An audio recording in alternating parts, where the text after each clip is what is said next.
Oi, turma, do livro Curas Espirituais à Luz da Doutrina Espírita, na terceira parte, As Curas Espirituais, questão 15.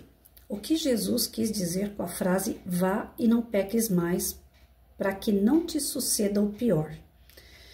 Dr. Ludwig responde, Jesus, como o grande médico das almas, assevera que curar o corpo físico sem que se modifiquem os padrões que desencadearam aquela doença pode resultar no reaparecimento da enfermidade. Quando alguém busca o auxílio, deve questionar-se se está disposto a modificar as causas que o fizeram adoecer. Na referência doutrinária, ele diz o seguinte, muitas vezes vos disseram, e vossos instrutores nunca se cansariam de repetir, que o efeito material aparente, o sofrimento, tem quase constantemente uma causa mórbida e material, residindo no estado moral do espírito. Se, pois, o médium curador ataca os males do corpo, só ataca o efeito, e a causa primeira do mal continuando, o efeito pode reproduzir-se, quer sob a forma primordial, quer sob qualquer outra aparência. Muitas vezes, aí está uma das razões pelas quais tal doença, subitamente curada pela influência de um médium, reaparece com todos os seus acidentes, desde que a influência benéfica se afaste, porque não resta nada, absolutamente nada, para combater a causa mórbida. Então, assim, ele coloca pra gente que a nossa reforma íntima é o principal de tudo, gente. Né? Todas as vezes que nós temos qualquer tipo de dor física, qualquer tipo, uma simples dor de cabeça, a dor de ouvido, uma dor de dente, uma dor simples, né? Que o tal do Dorflex resolve as consequências, o corpo, mas vai voltar. Por quê? Porque está no seu íntimo, está no seu interior a causa dessas dores. Algo que está dentro de você mal resolvido, desequilibrado, desarmonioso no seu espírito, que está chegando no seu perispírito, trazendo esse incômodo para o corpo. Agora pensa, uma simples dor de cabeça eu tô falando. Imagina então chegar no ponto de um câncer, de uma gastrite, de uma úlcera. Para ter chego a esse ponto no corpo, quantas coisas você não acumulou durante toda uma vida? Quantas vezes você poderia ter evitado esse mal? Mas o seu gênio forte, egoísta, prepotente, orgulhoso, vaidoso, não permitiu que você enxergasse quanto mal você foi fazendo para si próprio. Nós batalhamos uma jornada inteira encarnado contra duas chagas que são mães de tantas outras, o orgulho e o egoísmo. Essas duas chagas, toda vez que alguém me perguntava, você é orgulhosa? Não. Orgulhoso com o quê? Aquela pessoa metida, que eu achava que orgulho era isso. Eu não sou. Egoísta? Uma pessoa que só pensa nela própria? Não. Eu trabalho em prol de um monte de gente, eu sou professora, eu dou aula, eu faço o melhor pelos meus alunos. Então a gente se joga por trás de um rótulo que a gente se coloca e a gente não quer enxergar mais nada além daquele rótulo. Eu sou aquilo ali que eu me rotulei. E toda vez que alguém falar que eu sou o contrário, eu posso argumentar. Porque eu já fiz aquele rótulo, eu já fiz aquela característica minha, estampei ela e ninguém tá vendo por trás dela o que realmente eu sou. Nem eu mesma.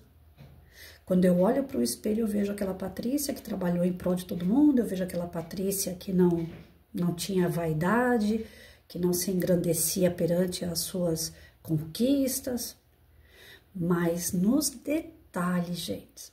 Por isso que Jesus falava, orai e vigiai. A vigilância faz a gente entender nos detalhes onde é que a gente erra. E essa falta de vigilância faz com que a gente se torne pessoa orgulhosa, porque quando a gente fala que não é, sem analisar o íntimo, os detalhes, nós estamos sendo orgulhosos. Olha só. Parece um debate filosófico, e até é, mas para o bem, para a gente entender como é que funciona esse processo dentro de nós. Nós nascemos, crescemos, aprendemos na escola que vamos evoluir, que depois a gente vai morrer. Não é isso? Para a ciência material é isso. Então, cabe a nós o quê? Estudar, formar, correr atrás de um serviço, se relacionar, casar, ter filhos, manter uma casa, criar seus filhos. E depois ter uma aposentadoria, que é o sonho de todo mundo, tranquila, viajando ou numa casinha na praia ou no interior. Esse ciclo que a gente imagina que é viver é parte do todo que nós nem imaginamos. Para Deus, a nossa grandeza é muito maior do que isso. O que nós temos que fazer é muito mais do que isso.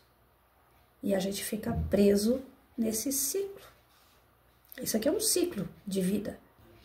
Termina-se esse ciclo e a gente chega no plano espiritual e vão perguntar, e aí, o que foi que você conseguiu conquistar?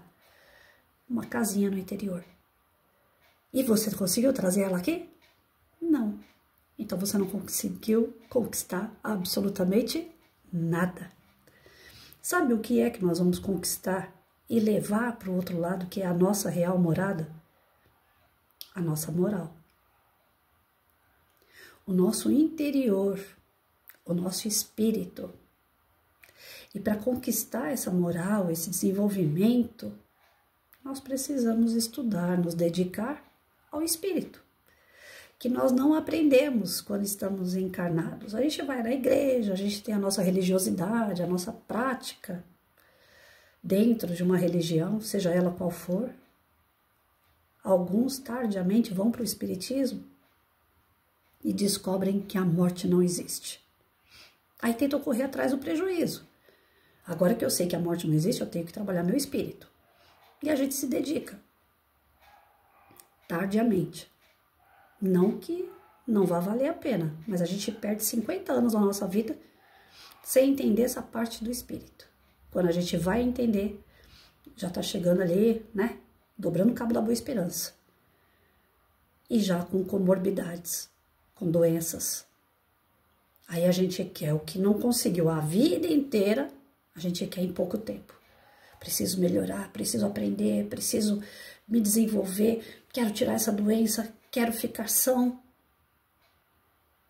E alguns até conseguem, de verdade, porque é tanta intensidade naquilo, mas outros é estampa.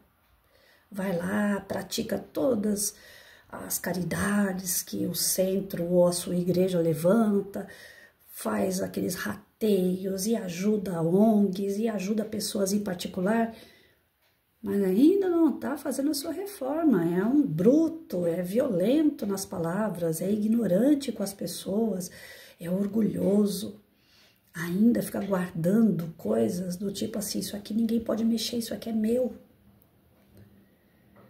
Eu lembro que uma vez em Pirapitingui, eu sempre vou lembrar desse caso, e algumas pessoas que já assistiram o vídeo de estudo comigo já devem ter ouvido essa história, porque eu vou sempre lembrar.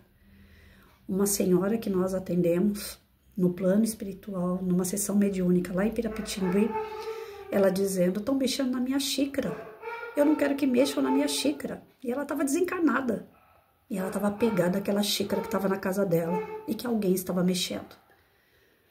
É isso que vai sobrar pra gente? É esse tipo de reforma íntima que nós estamos buscando? Claro que não, né, gente? Então vamos lá, para nossa melhora do corpo, nós vamos ter que trabalhar a nossa melhora do espírito.